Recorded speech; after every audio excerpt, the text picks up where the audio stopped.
You can scooch more. Put it on. Yeah, it's recording. Here we go. Hi, I'm Bridgette. And I'm Adriana, and we are the owners of Harridan Vodka. Last month, we aged 666 bottles in the same room as Annabelle the doll. That is us. Was it terrifying? Absolutely, and we're going to tell you all about it. But before we do, we want to tell you a little bit about us. So we are Harridan. We are an organic, small batch, super premium vodka distilled in New York. And if you don't know anything about us, you can read more about us in the link in the description. Now, on to the reason you're all here. You are probably wondering, why would a vodka company age its bottles in haunted locations? Bridgette? Well, Harridan is inspired by all things occult, and I personally am obsessed with horror movies. So last year, around Halloween, we introduced the Paranormal Reserve, which is a collection of bottles rested in some of the most haunted locations in the world. So this year, we wanted to bring the Reserve back, but this time with more bottles and another famous haunted location. Enter Annabelle. Now, the first thing to note about our experience with Annabelle is the Occult Museum itself. So the Occult Museum is currently owned by Tony Spera, the son-in-law of famous paranormal investigators and demonologists Ed and Lorraine Warren. Tony was Ed's protege, and he took over the museum after Lorraine's passing. While they used to give tours, the museum is currently closed to the public, so no one can go in there. Except we did. So we should talk about what happens when you go into the Occult Museum. Definitely. There's all of these possessed objects that Ed and Lorraine had kept as artifacts from their investigations. So how do you protect yourself from whatever energies or worse these objects possess? So our guidance was to first apply some holy water to ourselves and then imagine ourselves shrouded in a light of goodness and positivity. Tony told us that Lorraine knew that negative entities could pass through a sort of weak spot in your aura. So if you are just in a generally bad place in your life, or if you're just sort of a negative person, the spirits are going to be attracted to you. So we definitely tried to remain positive, even though it was absolutely terrifying. Yes. And wanted to make sure we follow the rules and guidance that Tony gave us. So that was holy water, imagining ourselves surrounded by a white light, and then not challenging the demonic in any way. Yeah, I think that was definitely the biggest piece of guidance that we got from Tony. And there's a particular story about someone who did challenge the demonic, and that ended up fatal. Tony did tell us this story of a couple who visited the museum several years back, and the man went up to the Annabelle case and scoffed at it and said, "Annabelle, do your worst." And when the couple left the museum that day, they got in a tragic motorcycle accident. And while the woman in the relationship survived, the man did not. Yeah, and she told Tony later that they had been talking about Annabelle right before they had crashed. So we were not willing to take any chances. Were you scared when we went in there? I absolutely was scared, because you walk in and you kind of immediately feel an energy shift, and hey, maybe that was mental, maybe that was because I was thinking to myself as I was walking in, wow, we are surrounded by all of these crazy objects, but I definitely was very scared. Yeah. I mean, I probably should not have watched all the videos of sort of entities and voices and paranormal activity that investigators had found in the museum prior to going. But yeah, definitely did not want to go in the first time. And it's also very dark. And so the whole entry is very scary. And then, like Bridgette said, we had to put on holy water, which makes you feel like something bad is about to happen. So yeah, definitely very scary. And we even had our photographer, Anthony, with us, and he's a Marine, and he was scared. So now back to the Paranormal Reserve bottles. So after we got to the Occult Museum, we unloaded all 666 bottles of Harridan and placed them around the museum. Some bottles we placed in front of Annabelle herself, and other bottles we placed specifically around other notorious objects within the museum. So while Annabelle is probably the most famous object in the museum, there are a ton of other creepy objects. And so we placed bottles around 3 other notable artifacts that are in there. So the first one is the Shadow Doll, which is this creepy, dark, puppet-like doll that was used for black magic, and apparently you could curse someone via this doll. It has a real human tooth in the mouth. Yeah.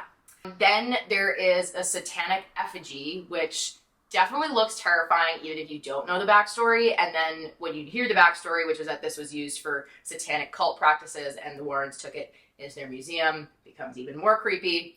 The last one is the dinosaur toy, which looks like an innocuous dinosaur toy, but is straight from Toys R Us. Yeah. But is the dinosaur that the young boy from the Devil Made Me Do It movie, if you know that story, he was possessed by a demonic entity which had previously inhabited this dinosaur toy. And so they have the original dinosaur toy, very similar to how they have Annabelle the doll. And so you can check out our Instagram to see which bottles we placed around which location of the museum. And to see if one of those is the one that you got. Okay. So then there's Annabelle. We knew we wanted to place one bottle, the 666th bottle, as close to Annabelle as possible. And so we decided to open Annabelle's case.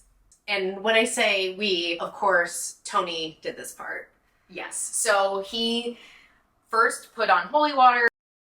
We were not touching Annabelle at this time. We only opened the case. But even just opening it, as soon as it was opened, I did not feel good at all. I felt my chest like immediately tighten, and it was like almost like you could feel whatever demonic entity that resides in Annabelle, you could very much feel its presence. Yeah. It was pretty terrifying. Yeah, I don't even want to talk about it right now. Yeah, I can. And I feel whenever I talk about her, I feel like I'm being watched. It is extremely uncomfortable. So, should we talk about the weird stuff that happened the day that we were moving the bottles out, and then all the stuff that's happened since? Yes. So I guess I was the first person to notice this because I had gone out to the car to get my cell phone. It was all unlocked.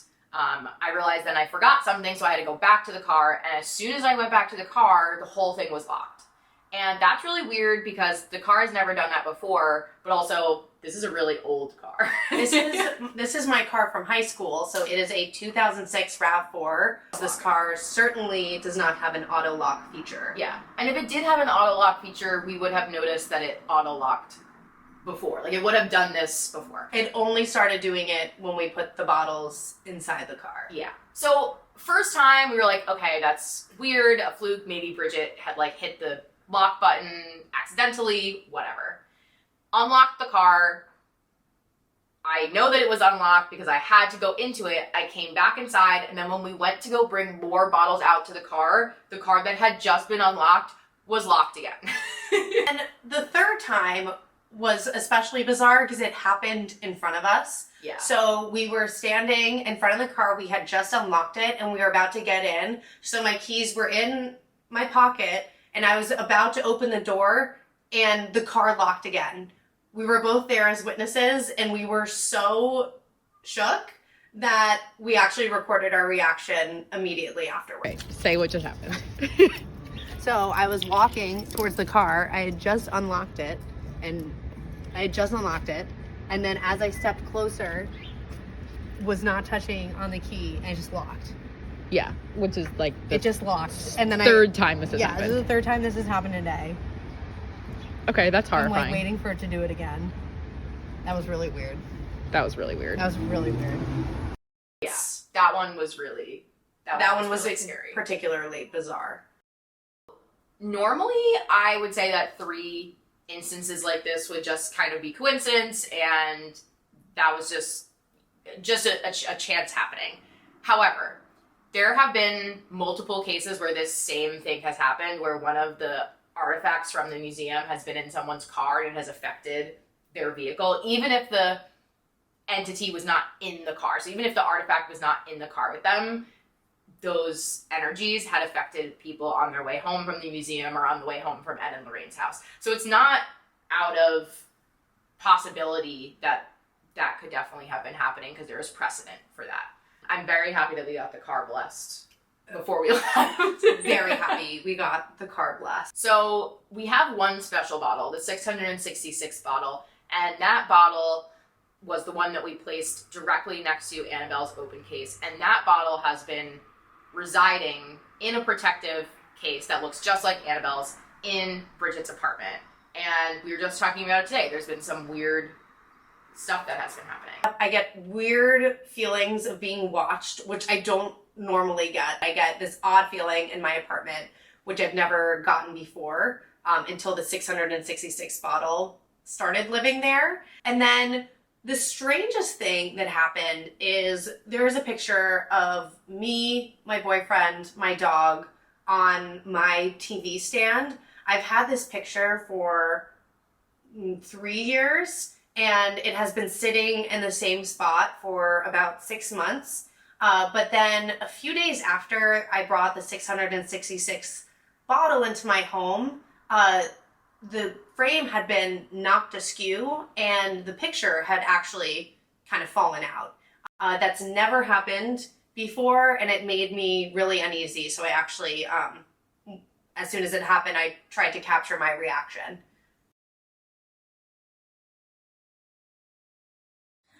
Okay, there's no way to tell this because I didn't film it actually turning on by itself, but our TV just turned on by itself in the middle of the day. Really weird, really creepy. So bottle 666 has increasingly been freaking me out. So last night I put it in the hallway and put a sheet over it.